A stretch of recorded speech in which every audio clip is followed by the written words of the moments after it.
So lack of sleep can really impact our concentration, it can impact our ability to focus. This can then come out in areas such as at work and at school, which can become a really big issue.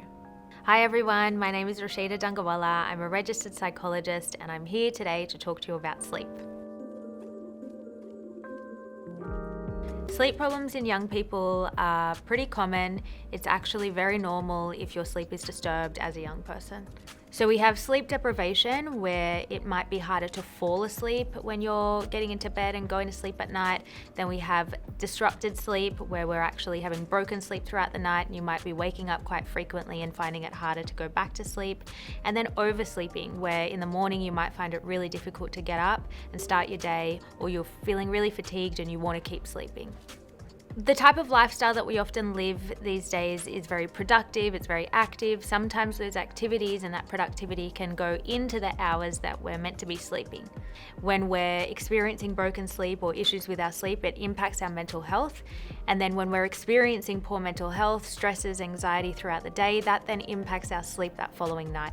So the good news is there's many things that we can be doing to improve our sleep. So how much light that we're exposed to can really impact our sleep and the quality of our sleep. When we wake up in the morning, we want to be exposing ourselves to a lot of light, whether that's daylight, whether that's artificial lights. When we're actually in bed and going to bed, we want to make sure that our room is as dark as we can get it. We're using a lot of devices before we're going to bed, but we really want to limit the use of those devices, especially in those hours before we're trying to sleep. As we know, a lot of the worries and stresses that we're facing throughout our waking hours can flow into the hours that we're trying to go to sleep. When we're not distracted, our brain assumes that this is the perfect time to solve that problem. And so when we're trying to go to sleep, if there's been things that we've been worrying, they all start surfacing. What we can do is we can write down some of the worries that are coming up when we are trying to go to sleep, or even throughout our waking days, and we can see themes that might start to appear. And then based on those themes, we can allocate time throughout our waking hours where we can dedicate to problem solving. We can do that so that it doesn't impact our sleep and when we're alone trying to go to sleep. With some of these sleep hygiene strategies, they might take a while to really be noticeable in the impact that they're having.